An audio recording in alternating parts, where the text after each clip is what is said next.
Como diz aquele ditado, felicidade pobre dura pouco. Né, que durou? Chovendo de novo. Você pode. Deu um solzinho ontem pra alegrar.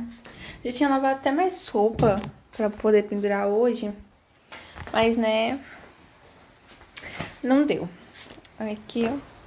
Ó, tanto sarrafo que caiu lá embaixo com a chuva. Tá um jeito frio aqui. Mas, bora ver, né? Tá falando que sábado, domingo não é pra chover. Mas bora ver se não é pra chover. Hoje também não tava marcando chuva. Não tava. Começou a chover, acho que foi 8 horas da noite. Graças a Deus que consegui chegar em casa antes de começar a chover. Aí tinha roupa no varal. E molhou tudo, vou ter que lavar de novo. Olha, a felicidade pode durar pouco, mas a gente vai revirar isso.